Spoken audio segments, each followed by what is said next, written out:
They thought she was nobody, just a quiet black girl crossing the schoolyard, easy target, easy punchline. So the bullies kicked her, laughed at her pain, and filmed it like it was some kind of sport. But here's the twist they never saw coming. The girl they tried to break was Naomi Green, the daughter of the state's governor. And when her father arrived, the whole school found out what real power looks like. If you think this story ends with an apology, think again. This ending hits harder than Blake's kick.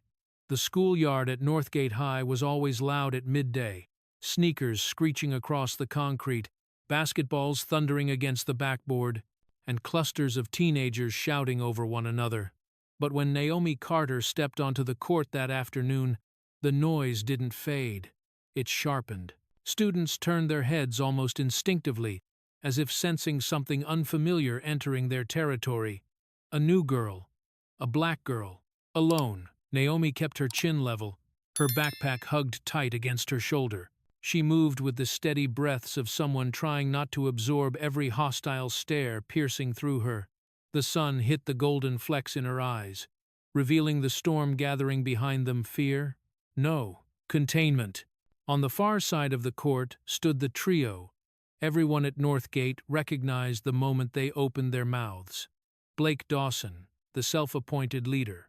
Ryder Hale, tall, restless, always looking for trouble. And Connor Briggs, phone in hand, recording everything that didn't belong to him. They wore their orange varsity jackets like badges of superiority. The moment Naomi entered their line of sight, Blake's eyebrows arched with predatory interest. Well, well, Blake drawled, nudging Ryder with his elbow. Fresh meat. They watched her for a few seconds, waiting, hoping she'd look over, flinch, give them something. Naomi didn't. She just kept walking, refusing to feed their hunger. That, of course, was enough to provoke them. Blake stepped forward first, swaggering across the concrete as if the entire schoolyard belonged to him. Ryder and Connor followed behind, forming a casually menacing triangle. A few students paused their games and turned their attention to the unfolding scene. Whispering, Blake cut in front of Naomi, blocking her path. "Hey," he said loudly, voice dripping arrogance. "Did you not see us standing here? Or do you people just walk wherever you want?" Naomi stiffened. "I'm just trying to get to class," Ryder smirked. "Hear that? She's trying to get to class." His tone mocked her, as though ambition itself was a joke. Connor lifted his phone, already recording. "Say it again for the camera." Naomi's eyes hardened. "Turn that off." Blake leaned in slightly, lowering his voice but increasing the venom. "Or what? What exactly are you gonna do?" Her jaw clenched. She stepped to the side, trying to slip past him. He didn't let her. Blake shoved her. Hard. The impact wasn't enough to knock her down, but it sent her stumbling backward, her breath catching in her throat.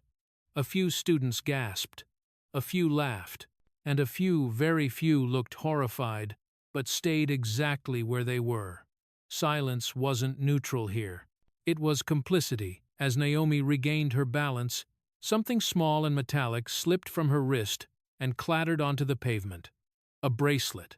Silver. Engraved. Connor stepped forward quickly, too quickly, and scooped it up. His smirk faltered as he examined the inscription on the inner band. C.G. His brows knit together in sudden recognition. He had seen those initials before on television, on a campaign poster, on a government seal. Blake didn't notice Connor's reaction. He was too busy enjoying the moment. He threw his voice across the court, loud and theatrical. "Hey, let's see what the new girl does." Heads snapped toward them. The basketball game stopped mid-play. Conversations died off. Naomi felt dozens of eyes latch onto her like hooks. Drama snapped into place. The yard had chosen its spectacle. Naomi reached out her hand. "Give me back my bracelet." Connor hesitated, swallowed hard, but Blake snatched it from him and dangled it in the air like a toy he'd stolen from a child. "Want it?" Blake taunted. "Then come get it." But Naomi didn't move. She didn't plead. She didn't break. Her stillness, the quiet, dangerous kind, made Blake grin wider. eager to break that composure apart piece by piece. And as Naomi stared at the bracelet hanging from his fingers, her expression unreadable, one thing became painfully clear. Blake had no idea that this tiny object was his first step toward absolute ruin. Naomi took one slow breath and stepped forward, steady and deliberate, while Blake tightened his grip on the bracelet, fully prepared to push the situation far beyond a harmless taunt. The real nightmare hadn't even begun. The moment Blake lifted the bracelet higher, the schoolyard shifted. What had been a scattering of curious glances now became a tightening circle. Students drifted in, half walking, half drawn by gravity, the gravity of trouble. Teenagers loved chaos, especially when they weren't the ones in danger, and Blake Dawson always guaranteed a show. Naomi's heartbeat thumped against her ribs, but her posture stayed steady. She stepped forward to retrieve what was rightfully hers. The space around her, however, had turned into a trap. "Going somewhere?" Ryder sneered as he sidestepped in front of her. Naomi tried to angle away, but Ryder's hand shot out, clamping around her wrist. His grip wasn't playful. It was a warning. The crowd, now a loose ring of 20-plus students, leaned inward as if forming a human cage. Some chanted softly, some recorded with shaking excitement, some watched silently, hoping no one would notice their discomfort. Blake spread his arms theatrically. "Ladies and gentlemen, today's entertainment. The new girl trying to act like she belongs here." Laughter rippled through the circle. Connor, still filming, zoomed in on Naomi's face, hungry for fear, but he found none. Naomi's voice was low, steady. "Let go. Now." Her words didn't tremble, and that irritated Ryder. He yanked harder. "Who told you you could talk to us like—" Before he finished, Naomi twisted sharply, slipping from his grip.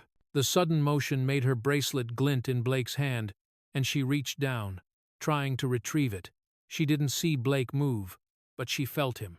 A swift, brutal kick slammed into her stomach. The impact was immediate, and violent air punched out of her lungs. Her knees buckled, her palms scraped against the concrete as she collapsed to the ground. A hush of shock spread before being swallowed by a wave of delighted screams. "Yo! Did you see that?" "Kick her again." Phones angled downward like vultures circling prey. Naomi curled slightly, trying to breathe. Pain radiated through her abdomen, twisting, burning, but not a single tear fell. She pressed a trembling hand against the ground, trying to push herself up. In the crowd, one girl froze. Mia Tran. Small, quiet, unnoticed. A Vietnamese sophomore who spent most of her days trying to be invisible. She clutched her phone against her chest at first, but then lifted it, hands shaking as she began recording. Her instincts screamed at her to stop. Her fear whispered about Blake's reputation, his revenge on anyone who dared cross him. Her throat tightened, but her fingers didn't stop moving. She zoomed in on Naomi. Her pained expression, her refusal to cry, her burning dignity. She zoomed in on Blake, his wide grin, his arrogant stance, his cruelty performed like a sport. No one saw Mia, not yet. Blake strutted back and forth, soaking in the cheers like fuel. "What's wrong?" he mocked. "Not used to being taught your place?" Naomi coughed, still breathless, reaching once more for her fallen bracelet now lying inches away. That small reach, just a simple, human gesture, made Blake furious. "Oh, she still thinks she can take something from me," he growled. "Do it again," someone screamed from the back. "Kick her harder." The energy shifted from bullying to bloodlust. Naomi lifted her chin slowly, eyes locking onto Blake with a steady, unbroken glare that made him pause for the tiniest fraction of a second. Something in her eyes unsettled him, but he masked it with a smirk. He moved toward her, but before he could strike again, Ryder crouched next to the bracelet, noticing something subtle on its inner surface, a faint engraved seal. His eyes narrowed. "What's this?" he whispered, brushing dirt off the metal. For the first time since the confrontation began, his expression shifted from amusement to unease. A seal, a number, an insignia he had seen only on government broadcasts. "Blake," Ryder said quietly, I don't think this is just— Shut up, Blake snapped, dismissing him without turning around. But Ryder didn't shut up. He stared at the bracelet, a cold trickle running down his spine as recognition dawned. The crowd continued shouting. Naomi winced. Mia kept filming, her breath shaking visibly in the recording. "Kick her again!" someone yelled, louder, hungrier, uglier than before. The words tore through the air, poisoning it.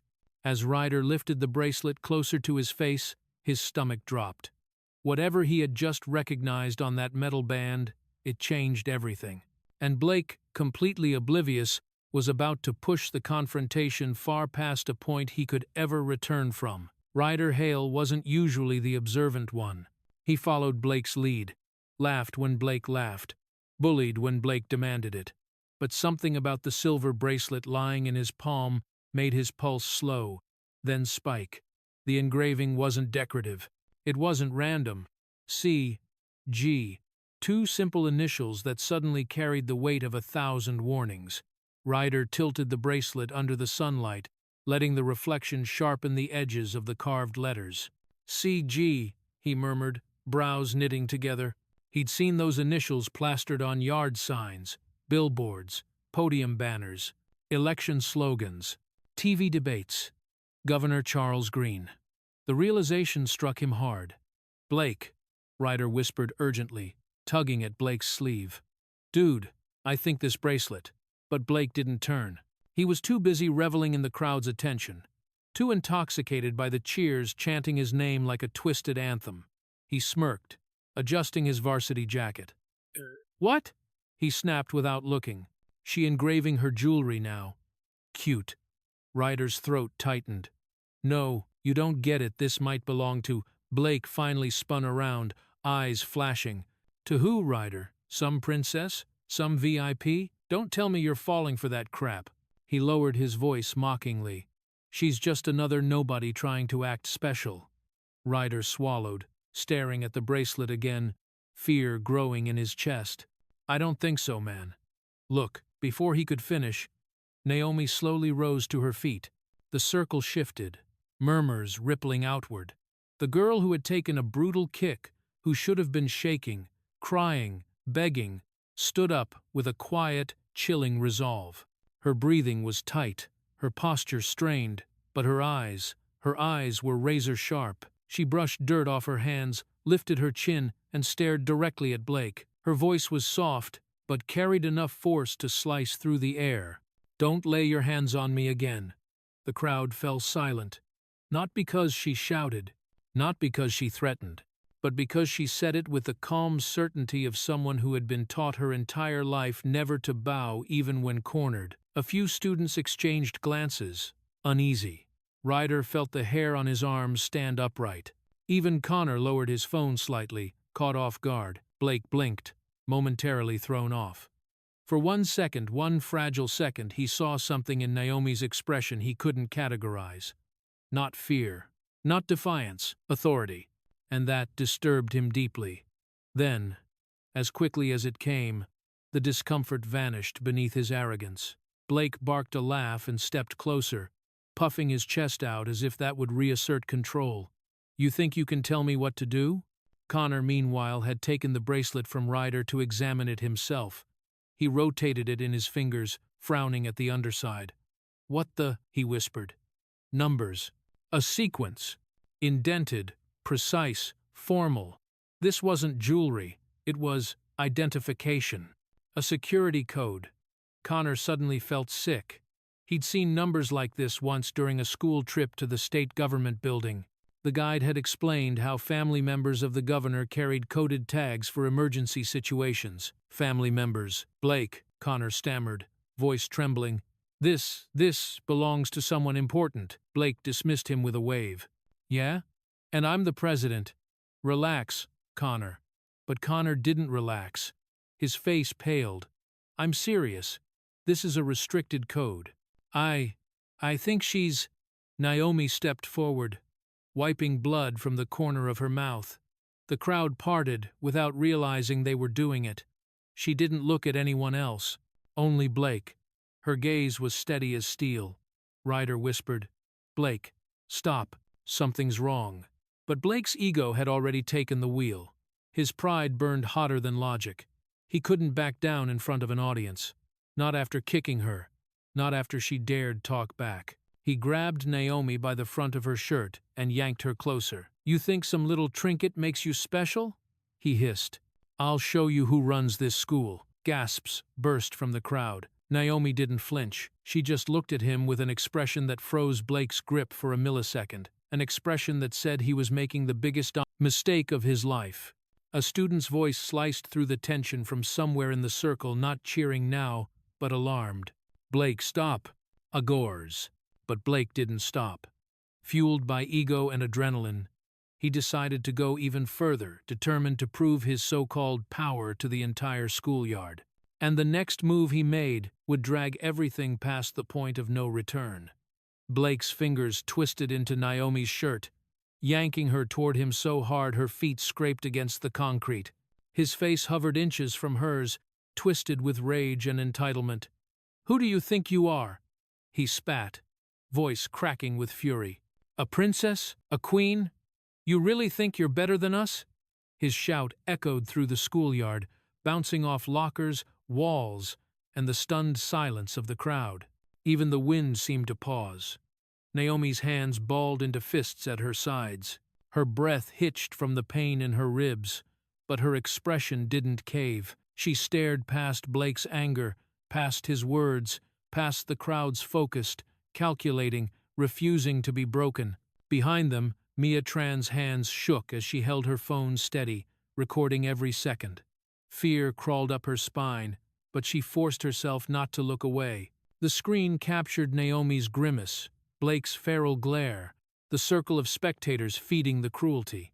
Ryder took a step back, then another. His chest tightened with unease, instincts screaming that something was horribly wrong. He'd seen Blake get carried away before. But this felt different, dangerous, out of control. "Blake, man," Ryder started, voice wavering. But Blake didn't hear him, or maybe he didn't want to. Fueled by adrenaline, ego, and the intoxicating thrill of the crowd, Blake shoved Naomi away from him, letting her stagger backward. And as she bent slightly to regain her balance, he kicked her. Again, this time harder, crueler, aimed directly at her abdomen with brutal force. The sound was sharp and sickening, a thud that made half the students wince. Naomi folded instantly, collapsing to her knees, arms wrapping around her stomach as she gasped for air. Pain shot through her like electricity, stealing her breath, blurring her vision, but still, she didn't cry.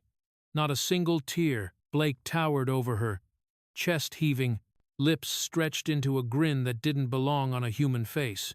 "That's what I thought," he sneered. "Know your place." The crowd erupted in chaotic whispers, shocked, thrilled, horrified. A few students grabbed their friends' arms, whispering frantically, unsure whether to intervene or flee.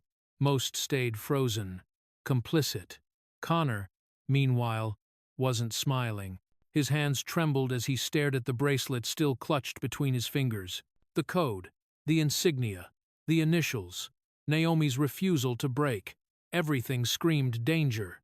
And then, Naomi lifted her head. She didn't lash out. She didn't scream. She didn't appear broken. She just looked at Blake, directly. Steady. Cold. A silent warning. Her eyes locked onto his with a clarity so sharp it made Blake's smirk falter for half a second. That was the hook. The moment every student felt a chill run down their spine. And then Naomi whispered, barely audible, but enough for Blake, Connor, and Ryder to hear, "You just made the biggest mistake of your life." Blake blinked. Connor's stomach dropped. Ryder froze mid-step. Connor whispered, Blake, we need to stop. This isn't right. She's not just some random girl." "Shut up!" Blake snapped, turning away from him, desperate to drown the sliver of fear creeping up his throat. Naomi pressed her palm to the ground, pushing herself upward inch by inch. Her legs trembled violently, but she forced them straight, forced herself upright. Her breathing was ragged, her body screamed in pain. But she stood, and that more than anything sent a wave of unease through the circle. Naomi didn't look at the dozens of phones pointed at her. She didn't look at Connor, clutching the coded bracelet. She didn't even look at Ryder. Her eyes stayed locked on Blake. She took one step away from him. One. And that single act, her refusal to stay down, ignited Blake's fury like gasoline to fire. "Oh, hell no," he muttered, lunging forward. He grabbed her hair, yanking her backward, so violently, the crowd gasped in unison. Naomi stumbled, pain exploding across her scalp as he jerked her toward him. Her breath caught, her knees buckled, and the schoolyard crossed a line it could never uncross. The look in Naomi's eyes as her head snapped back wasn't fear. It wasn't weakness. It was a promise.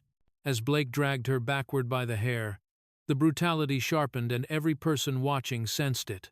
The next act wouldn't just be bullying, it would be cruelty. And the story was about to turn darker than anyone imagined. Mia Tran had never meant to be this close. She wasn't a fighter, wasn't a hero, wasn't someone who liked drawing attention. She kept her head down, stayed quiet, stayed small, invisible. That was how she survived Northgate. But today, invisibility felt like betrayal. Her phone trembled in her hands as she continued recording. The screen captured the dirt smeared on Naomi's knees, the rage burning in Blake's face, and the tightening circle of students who looked more like spectators at a gladiator fight than classmates. "Get down," Blake snarled, fist twisted in Naomi's hair. "I said, get on your knees." Naomi winced as his grip tightened, but her spine stayed straight. Her breath hitched, but her pride did not. She planted her feet firmly, refusing to collapse. "I'm not kneeling," she said through clenched teeth. A ripple of whispers spread through the crowd. Blake's nostrils flared. He jerked her head back harder, fury igniting behind his eyes. "You think you're better than me?" he spat. "Do it, or I swear—" "Blake, stop!" Ryder suddenly shouted, stepping forward. His voice cracked, fear finally overpowering his ego. "Seriously, this is going too far." Blake shoved him away with his free hand. "Shut up, Ryder. You're only freaking out because of that stupid bracelet. She's nothing." But Ryder wasn't convinced. His heartbeat hammered in his ears as he stared at Naomi's unbroken expression. Something was wrong. Something Blake refused to see. Naomi's voice cut through the tension like a blade. "Let go of me." Blake leaned down, face inches from hers. "Make me."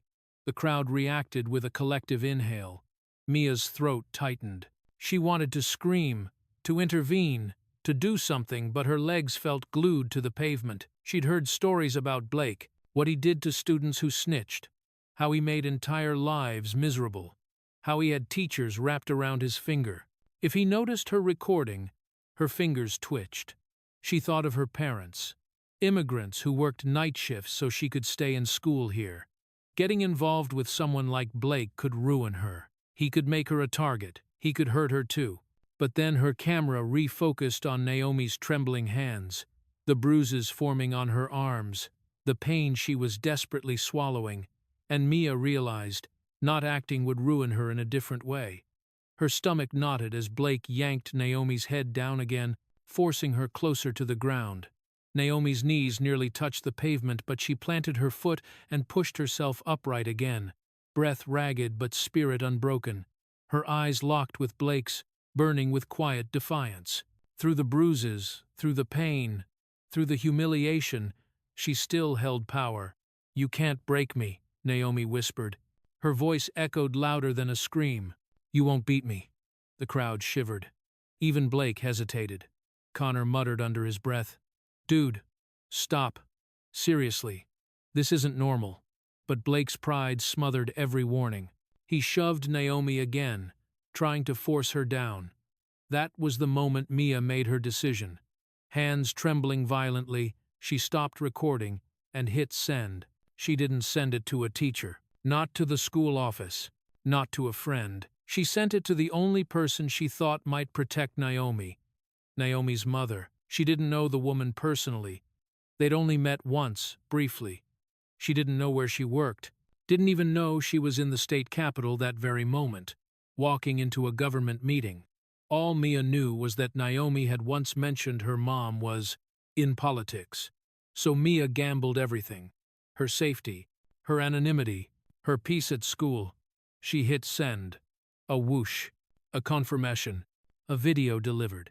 Her pulse spiked as panic washed over her. "Oh God, what did I just do?" she whispered. But the moment was swallowed immediately by Blake's roar. "Look at me when I'm talking to you," he bellowed, dragging Naomi backward again. The brutality didn't slow. The crowd didn't disperse. And Mia's message, her desperate act, was already racing through the digital veins of the state government towards someone who would not hesitate to unleash hell. Naomi lifted her head once more, blood at the corner of her lip, and said with a chilling calm, "You still can't take me down." While Mia's message sped into the hands of the most powerful mother in the state, Blake tightened his grip, preparing to escalate the violence even further, completely unaware that he had just crossed the most unforgivable line imaginable. The notification tone sliced through the quiet conference room like a razor. Elise Green, First Lady of the state, polished, composed, respected, rarely checked her phone during meetings. But something in her chest tightened when she saw the sender's name flash across the screen. Mia Tran, a student from Naomi's school. And beneath it, video attachment, urgent. Her pulse quickened. She tapped it open. The screen filled with chaos, shouting teens. A tightening circle. Naomi's face contorted in pain. Blake Dawson's hand fisted in her hair. The video shook as Mia held her phone, terrified. But the brutality was unmistakable. Then, she saw it. Blake's foot slamming into Naomi's stomach. Naomi collapsing onto the concrete. The crowd cheering. Elise's breath caught. Her chair scraped loudly as she stood up, eyes wide with horror. "Oh my God. Naomi." The entire room turned toward her. Without a word, she marched to the head of the table and thrust her phone into her husband's hands. Governor Charles Green, decisive, stoic, feared in political circles, pressed play. He only made it 7 seconds before his jaw clenched hard enough to crack teeth. His voice dropped into a deep, controlled growl. "Where is this happening?" "Northgate High," Elise whispered, voice cracking.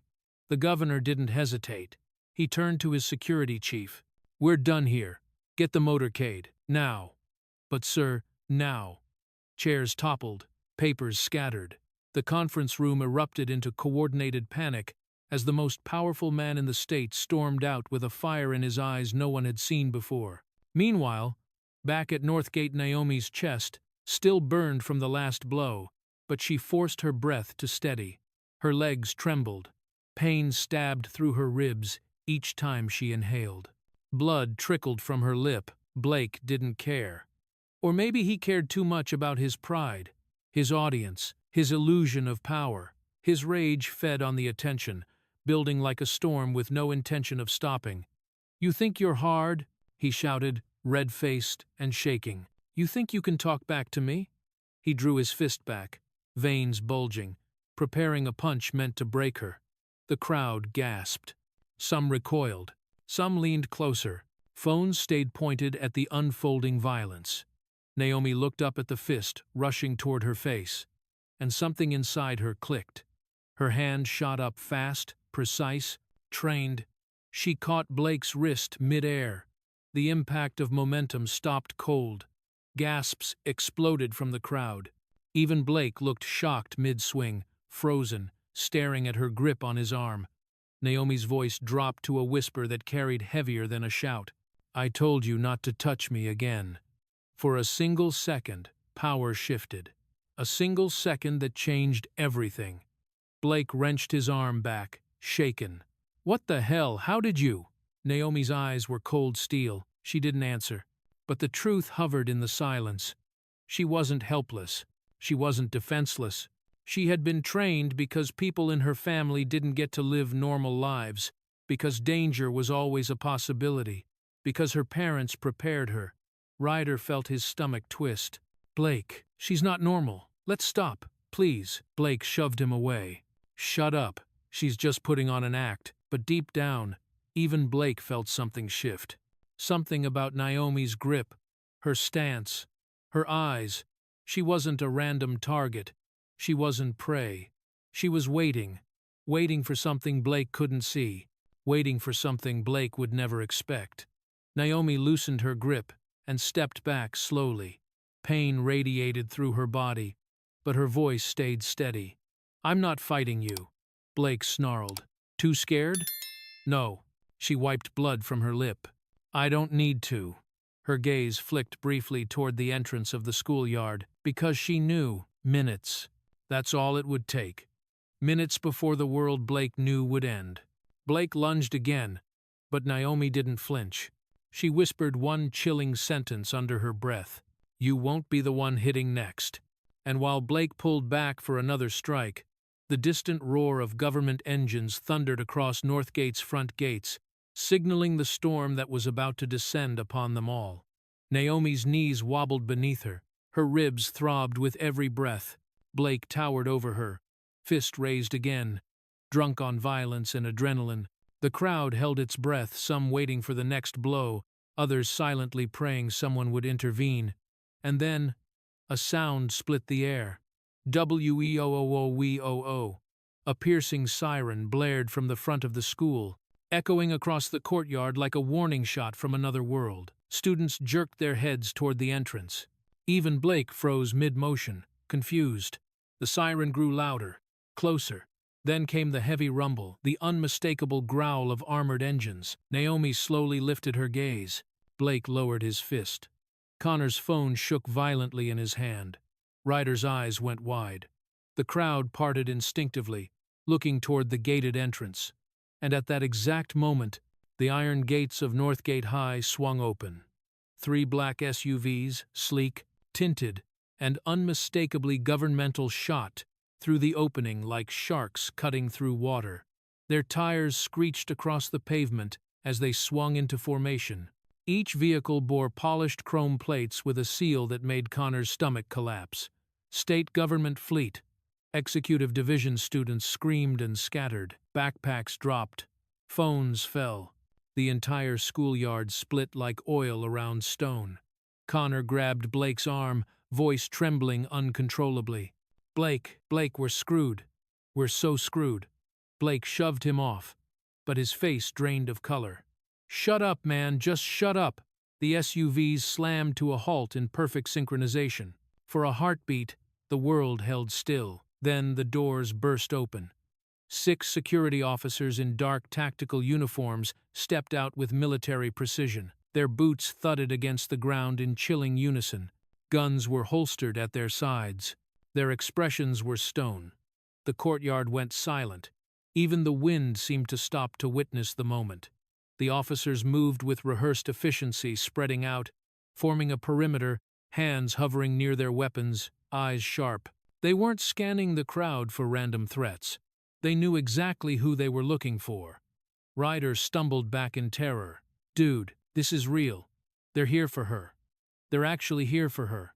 Blake swallowed hard. "Shut up," he muttered again, but his voice cracked. For the first time, fear overtook arrogance. The lead officer, a tall man with a stark jawline, strode straight into the center of the yard. His gaze swept the circle of shocked students, then zeroed in on Naomi, right where Blake had been holding her by the hair moments earlier, right where she struggled to stay standing. He pointed directly at her. His voice boomed through the silent courtyard, authoritative and protective all at once. "Miss Green, are you injured?" Gasps exploded around them. "Green? Did he say Green? No way, like, Green? The governor's daughter? Holy crap. She's important." Blake took 2 shaky steps backward, shaking his head as if trying to deny reality. No, this can't be." Connor grabbed his hair, whispering in terror. "Blake, we're done. We're dead. This is the governor's security team. I recognize the seal. We just assaulted, oh God." Naomi didn't answer the officer. She simply straightened her posture, wiped blood from her mouth, and nodded once. The officer nodded back, with visible relief. "The governor is on his way, ma'am. Medical personnel are outside. Please remain calm, we're here now." The courtyard erupted again, this time with frantic whispers, disbelief, fear. Naomi Green, the daughter of that Green. Blake's breath hitched. Ryder stepped away from him, as if standing too close might get him arrested. Connor looked like he might faint on the spot. As the officers formed a protective line around Naomi, one of them turned toward a staff member who had finally arrived, pale and confused. "Get the principal," the officer ordered. Immediately. The staff member sprinted off. But the security officer didn't know. The principal was walking straight into the worst moment of his career. Naomi stood motionless, eyes fixed on Blake, not with fear, but with quiet, devastating certainty. And as Principal Grant Morris hurried toward the courtyard, he had no idea that the same motorcade meant to protect Naomi would soon expose his own darkest secrets to the entire world. Principal Grant Morris stormed toward the courtyard with the urgency of a man trying to salvage a disaster, sweat already beating at his temples. He'd heard the sirens, he'd seen the black SUVs, and the moment he saw the officers surrounding Naomi, his stomach twisted. Not her, not that girl, not the one Blake picked. Grant forced a smile as he pushed through the last of the scattered students and stepped into the center of the chaos. "Governor Green!"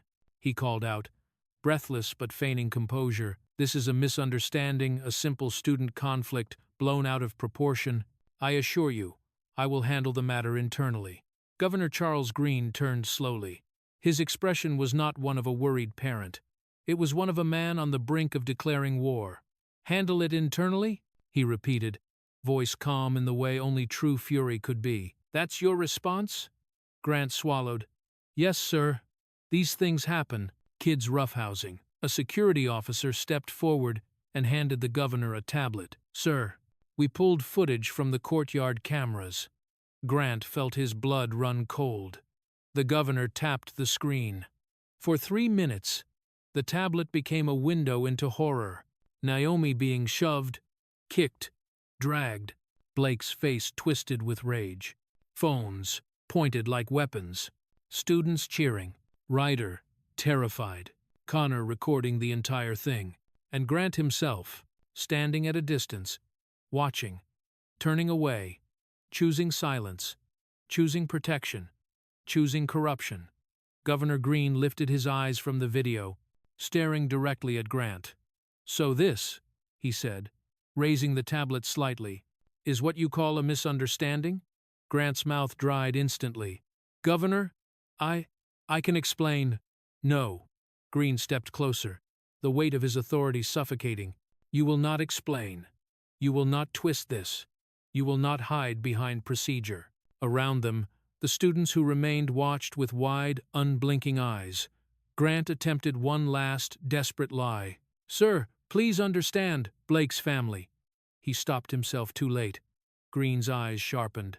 "Ah," he said softly, "Blake's family." The way he said it made Grant's knees weaken. A murmur rippled through nearby officers as one spoke up. "Sir, financial audits from last quarter indicate Principal Morris accepted several under-the-table donations from Howard Dawson, Blake's father." Gasps erupted from the crowd. Connor covered his mouth. Ryder whispered, "Holy sh..." Grant stammered. That's not what it looks like." Those were legitimate contributions to school infrastructure. They were bribes." Green cut in coldly. "And you took them to protect a violent bully." Grant's face crumbled. "Please, Governor, this will destroy my career." Green stepped even closer, inches from Grant's face. "And you destroyed the safety of every black student who walked into your school." The principal trembled. Students whispered. Officers stiffened. Naomi didn't move, didn't need to. Justice was unfolding in front of her. Green's voice dropped, low and lethal. "As of this moment, you are no longer the principal of Northgate High." Silence slammed over the courtyard. Grant's lips parted in shock. His body swayed. "No, Governor, please. This can be handled quietly. My reputation, my pension." "Escort him to the superintendent's office," Green commanded. "He will face full investigation." 2 officers grabbed Grant's arms. He tried to pull away, but the fight had already drained out of him. The crowd parted as he was dragged away, his polished shoes scraping against the pavement. His face twisted not in defiance, but in the realization that his empire of silence had collapsed in seconds. Behind them, a single voice broke through the stunned quiet. "Blake, what do we do?" Connor whispered, shaking violently. Blake didn't answer. He was too busy backing away, inch by terrified inch, eyes fixed on the man who had just dismantled their protector with a single sentence. Grant's downfall was Blake's death sentence. As Grant disappeared into the building, Governor Green turned not to his security team, not to the staff, not to the crowd, but directly toward Blake. "You're next," unquote. Blake spun around, ready to bolt, but the moment he tried to flee, 2 officers were already moving, and the walls of Northgate High began to close around him. The courtyard had never been so quiet. Not during assemblies, not during fire drills, not even during the blackout last winter. This silence was different, sharp, suffocating, electrified with fear. Blake Dawson stumbled backward, panic exploding in his chest. His breath hitched as he turned left, blocked. Turned right, blocked again. 2 security officers stepped forward, forming an immovable wall of authority. "Stay where you are," one commanded. Blake's legs shook. I didn't do anything. This is all a misunderstanding." "Shut up, Blake," Connor whispered, voice trembling violently. His phone dangled from his numb fingers. They know everything." Ryder didn't speak. He stood frozen, pale as chalk, eyes wide as if watching a nightmare claw itself into reality. One of the officers tapped his tablet, eyes scanning rapidly through documents. "Subject: Blake Howard Dawson." The officer read aloud. 3 prior incidents of physical aggression. 2 documented cases of targeted harassment. 1 assault complaint filed by a student scrubbed from the system. Students gasped, recoiling as if the crimes were physical blows. The officer continued, voice slicing through the tension. These records were altered internally by administrative staff. Murmurs erupted instantly. "Altered? He did all that? I knew he was trouble, but this, they covered for him? No wonder he acted like he owned the place." Blake shook his head frantically. No, this is wrong. I didn't, this is fake." But even he didn't believe his own words. His world built on privilege, on entitlement, on the guarantee of always being protected, was collapsing beneath him. Ryder finally found his voice. "Blake, you lied to us," he whispered. "You said all those rumors were exaggerations, that you just got misunderstood." Blake whirled on him. "You were there with me." "I didn't kick people," Ryder shot back, voice cracking under the pressure. "I didn't do this." He pointed at Naomi. Connor covered his mouth with both hands as the reality sank in. He was part of this. He had recorded. He had enabled. He had watched. The officers stepped in tighter. Blake's breathing quickened, turning into gasps. "So I'm a criminal now?" he yelled. "Over a stupid fight? I didn't know she was. Naomi." His gaze snapped toward her. Naomi stood a few feet away, still surrounded by officers, forming a protective half-circle. Her posture was upright despite the bruises. Blood streaked her lip. Her ribs still ached with every breath. But her face was calm, not vengeful, not victorious, just resolute, as if she had seen this kind of downfall before, as if she understood exactly how systems crumble, as if Blake's collapse was not a surprise to her, but an inevitability. Their eyes met. Blake saw no hatred, no anger, just truth. It terrified him. "I didn't know who she was," Blake screamed, voice breaking into high-pitched panic. I swear I didn't know." His words echoed against the brick walls, trembling with desperation. The crowd watched, horrified, mesmerized, aware they were witnessing the end of Blake Dawson's reign. The very same students who once feared him now stepped away from him. For the first time, Blake Dawson looked small, insignificant, just another bully stripped of his protection. Naomi didn't move, didn't smile, didn't flinch. She simply looked at him the way a judge looks at a guilty man. The courtyard felt it. The officers felt it. Even Blake felt it. "I didn't know who she was," Blake screamed again. "I swear. I swear." A firm, steady hand rested on Naomi's shoulder. She didn't need to turn to know who it belonged to. Governor Charles Greene stepped beside her, gaze locked onto Blake with an expression so controlled, so powerful, that the entire courtyard seemed to tighten around his presence. And what he said next would make the entire school stop breathing.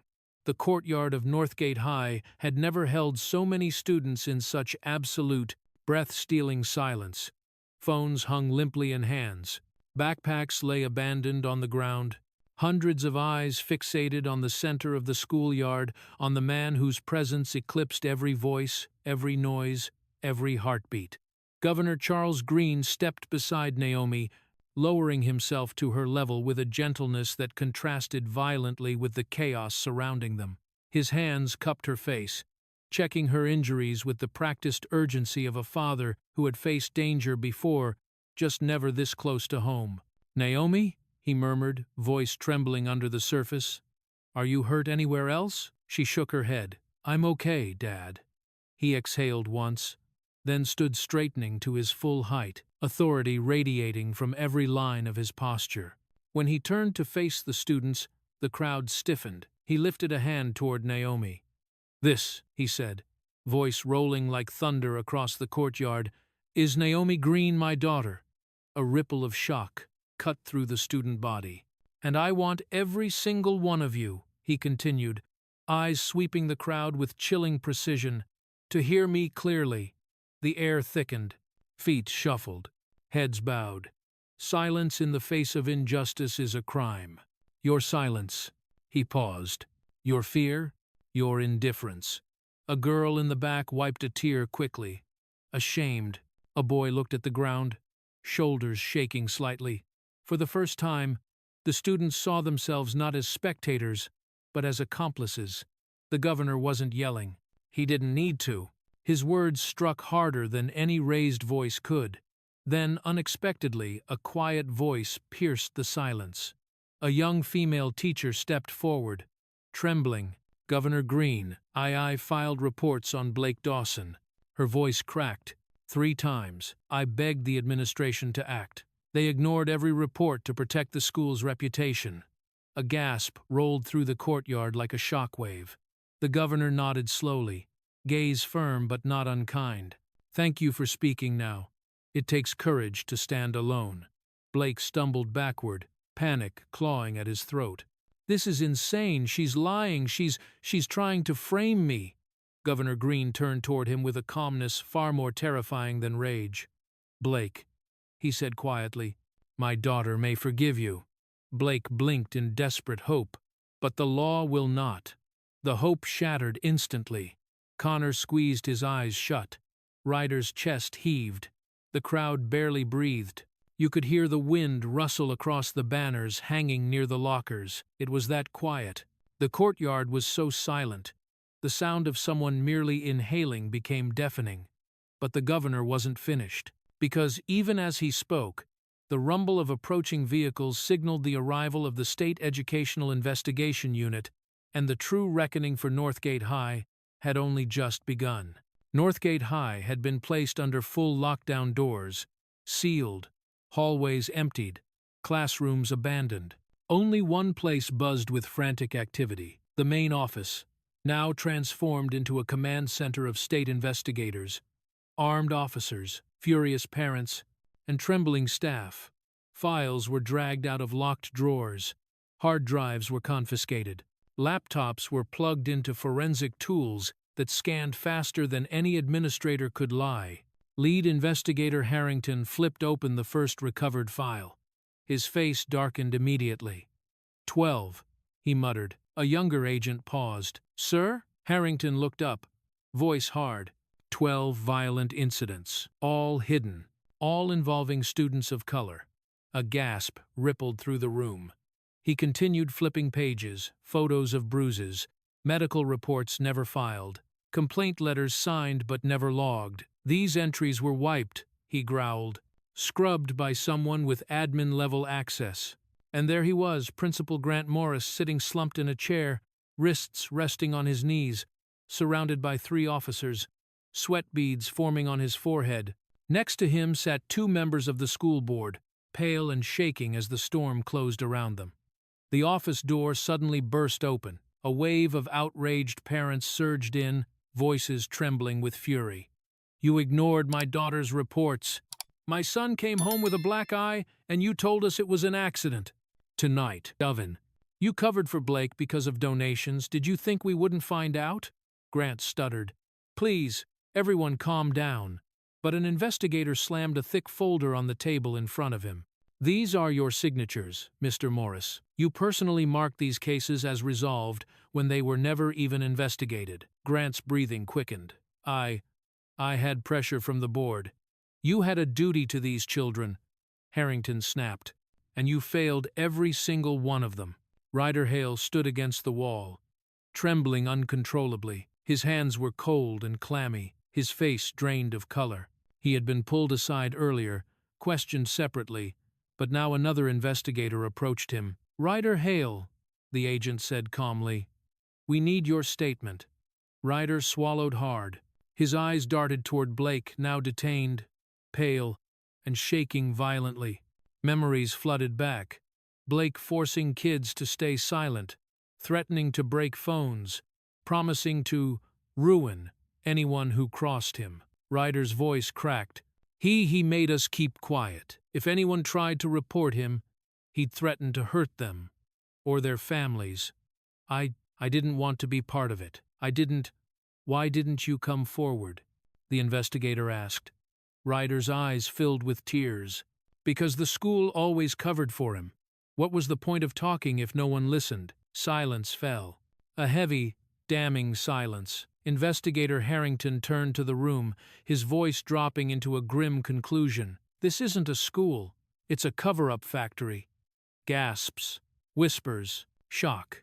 The phrase sliced through every adult present like a blade. The school board visibly crumbled. Grant's head fell into his hands. Parents demanded justice. Staff members sobbed or argued in hushed panic. But one voice was missing, Naomi's. She stood near the doorway, bruised but unbowed, surrounded by 2 security officers. A nurse urged her toward the medical wing, but Naomi shook her head. "I'm not leaving until this is finished." Her voice was quiet but resolute. She chose to stand. She chose to witness. She chose not to walk away from what she'd survived.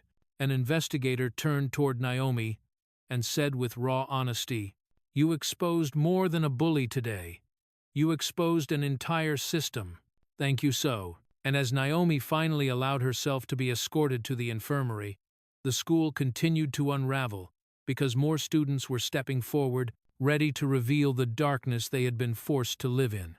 The temporary auditorium normally used for school assemblies and pep rallies had transformed into something else entirely. Rows of metal folding chairs trembled under the weight of anxious students. Teachers stood pressed against the walls. Investigators lingered near the exits. The air itself felt swollen, thick with guilt, fear, and expectation.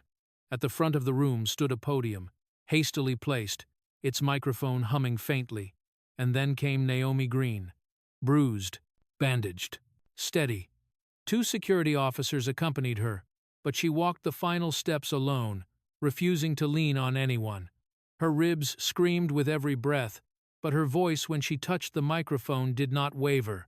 "I don't need your pity," she began, her tone firm, bold, echoing through the hall with the weight of someone far older than her years. "I need your clarity." The students shifted uncomfortably. Naomi scanned the room, faces she barely knew, faces that moments ago had watched her suffering in silence. "If today wasn't me," she continued, "it would have been one of you. Or it already was. Or it will be next week, unless something changes." A tremor moved through the audience. Not noise, emotion. A girl in the second row burst into tears. A boy wiped his face angrily, ashamed it had taken Naomi to say what he'd always felt. Others stared at the floor, unable to meet her eyes. Naomi inhaled slowly, the movement painful, but her resolve unshaken. "I'm not here because I'm the governor's daughter," she said. "I'm here because for the first time in my life, I understood something terrifying. The people who stay silent can hurt you as much as the people who throw the punch." Murmurs rippled through the auditorium. And then movement. A freshman girl stood up, trembling. I was one of them," she confessed, voice breaking. "Blake pushed me into a locker last year. He told me he'd make my life hell if I said anything. A boy followed. He smashed my phone, said he'd break my nose if I reported it. Another. He threatened my sister. One by one, students rose, shaking, crying, confessing the things they had buried inside themselves for years. Naomi listened not as a victim, but as someone carrying the weight of their stories with the strength her family had taught her. When the room fell silent again, she lifted her bracelet. The small silver band glinted beneath the harsh lights, the initials C.G. catching the eyes of everyone. "You don't need power," she said softly, but her voice carried like a strike. "You don't need titles or security teams." She raised the bracelet higher. "You just need to choose what's right." The auditorium trembled not physically but emotionally. Something inside the student body cracked open, letting in the first breath of truth they'd collectively inhaled. Students nodded. Teachers cried openly. Investigators watched with deepened resolve. Naomi stepped back from the podium. Her voice spent, her message delivered. In the hallway outside, 2 officers escorted a pale, shaking Blake Dawson toward a private holding room, awaiting the final verdict that would determine the end of his reign. As Naomi walked away from the microphone, the bracelet still in her hand, every student knew she hadn't just survived, she had changed the school forever. And while Blake sat alone in isolation, the full legal consequences of his actions were already being prepared because the reckoning wasn't over yet. The temporary council chamber, usually reserved for teacher evaluations and budget meetings, had transformed into a battleground of justice. Its long wooden table was now covered with folders, evidence, transcripts, and the heavy presence of uniformed officers. Governor Charles Greene stood at the head of the room, posture stiff but composed, his signature pen gripped firmly in hand. Naomi sat beside him, flanked by security personnel, though she kept her gaze focused straight ahead, calm, resolute, unshaken. Officer Harrington cleared his throat and read the titles of each document aloud, sliding them across the table for the governor's signature. Document 1. Recommendation of criminal charges for Blake Howard Dawson, aggravated assault, intimidation, harassment. Greene signed without hesitation. The scratch of his pen echoed like a sentence passed. Document 2. Disciplinary action for Connor Briggs and Ryder Hale, long-term suspension, mandatory rehabilitation, and behavior modification program. Probationary oversight for 12 months, Connor cried silently in his seat. Ryder buried his face in his hands. Greene signed again. Document 3. Immediate termination of Principal Grant Morris and the existing school board. Transfer of their case to the Criminal Investigation Unit for obstruction, evidence tampering, and systemic negligence. The room stiffened. Even the officers looked shaken by the enormity of the charges. Greene signed the third time slowly, deliberately. The fate of Northgate's entire administration was sealed. And then, the doors flung open. 2 sharply dressed adults stormed in, their outrage so loud it nearly vibrated the glass walls. Blake's parents.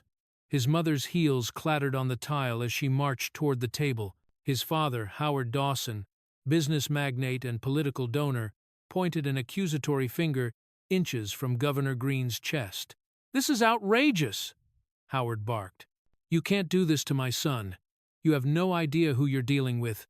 I'll get our lawyers, our connections, our board members." An officer stepped forward, blocking him with one arm. "Sir, you need to step back." Howard shoved the officer's arm. "Don't touch me. I paid for half the damn renovations at this school. My son is not going to prison because some girl." Naomi lifted her chin, unflinching. Howard blinked, stunned by her presence. It was the first time he had looked at her directly. His wife clutched at his arm. "Howard, stop. but Blake's father refused. "Governor Green, I demand." "Demand nothing," Green replied, stepping forward, voice quiet but lethal. "Your money protected him long enough." Howard's face reddened in fury. "If we had known she was your daughter," Blake, handcuffed, burst into sobs. "Dad, stop. It's too late, okay?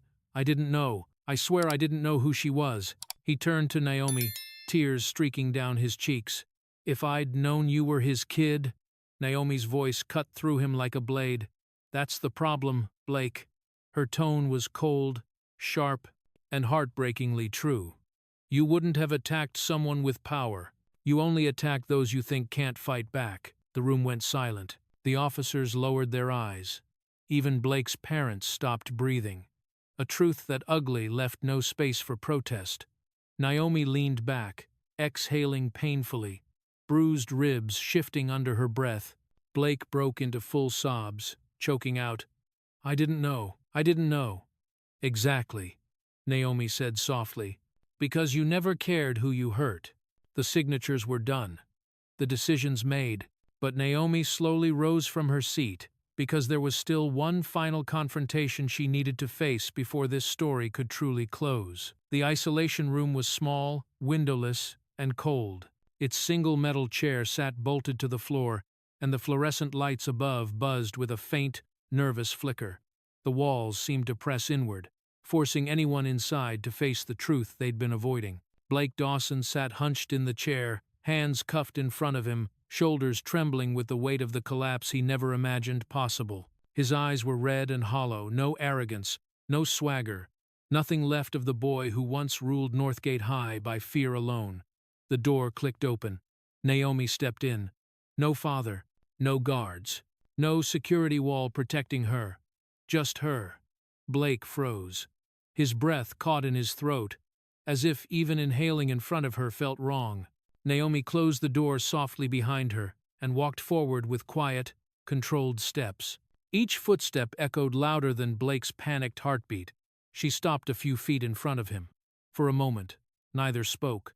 The silence was heavier than any scream they had exchanged earlier. Finally, Naomi broke it. "Why did you do it?" Her voice wasn't harsh. It wasn't weak.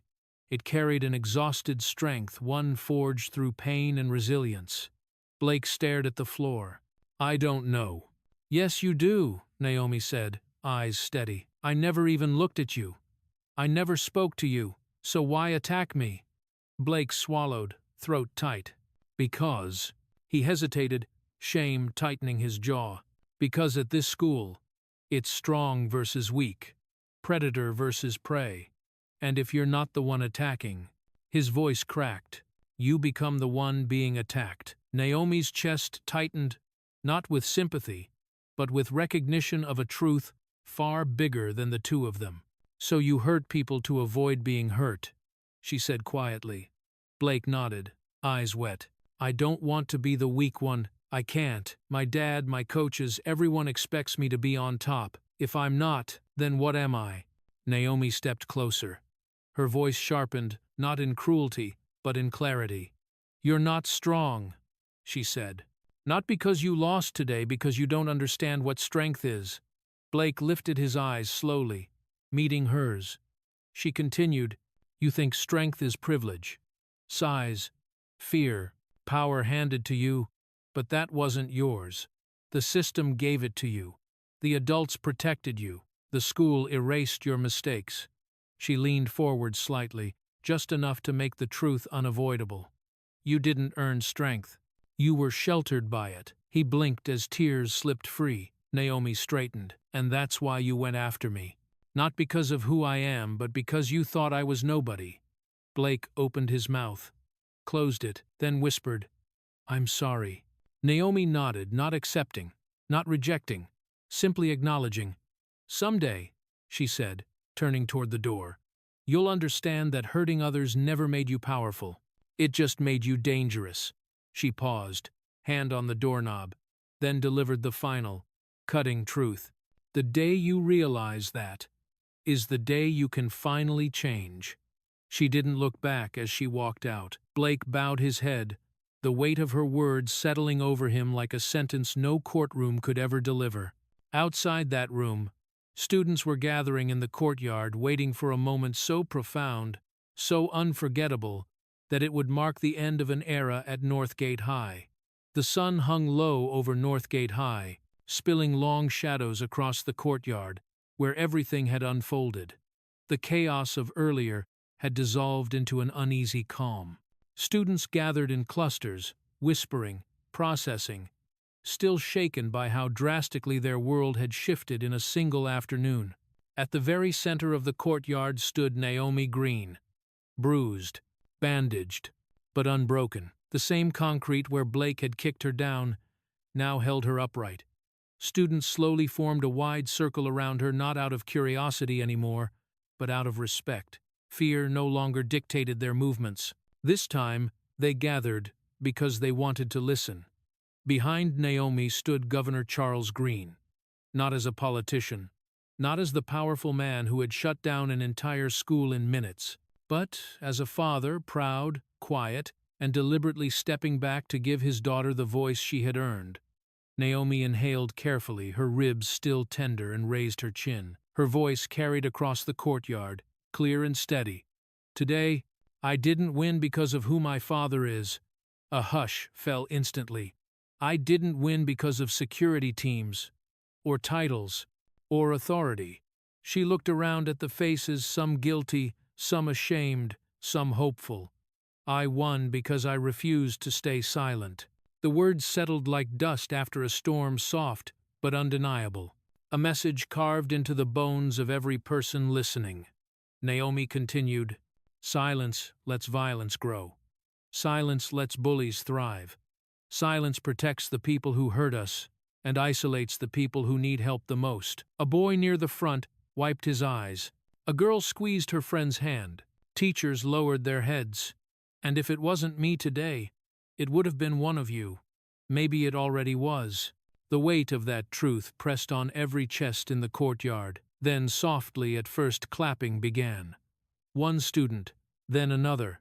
Then an entire wave of applause crashed over the courtyard, rising louder, stronger, until the sound filled every corner of Northgate High. Some students stepped forward, speaking over the applause. "We're starting a safety committee. I'll join." "Me too. We need to protect each other. We won't let this happen again." Naomi felt her throat tighten, not with pain, but with something she hadn't felt all day. Hope. Mia Tran walked through the crowd, tears streaking down her cheeks. She paused a few steps from Naomi, shaking with guilt. "I'm sorry," Mia whispered. "I should have helped sooner. I was scared. Naomi stepped forward and wrapped her arms around her.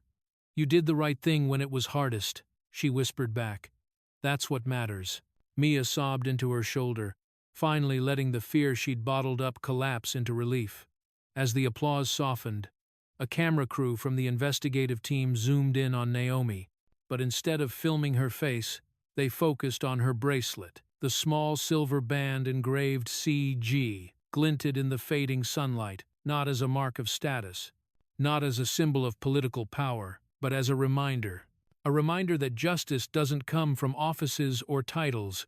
It comes from the courage to speak when silence is easier. The camera lingered on the bracelet, capturing its glimmer, as if it carried the weight of every truth spoken that day. A symbol not of privilege, but of the bravery that exposed an entire system and a rising, undeniable sense of hope. And just like that, the bullies who thought they ruled the schoolyard learned what real power looks like. Not the kind built on fear, but the kind that arrives in black SUVs with sirens blazing. Naomi didn't just survive. She exposed an entire system that protected the cruel and silenced the vulnerable. And in the end, the governor didn't need to raise his voice because justice spoke louder than any punch they threw at her. So tell me, what part of this story shocked you the most? If you want more stories where silence gets shattered and truth hits harder than the bullies ever could, don't forget to like, share, and subscribe.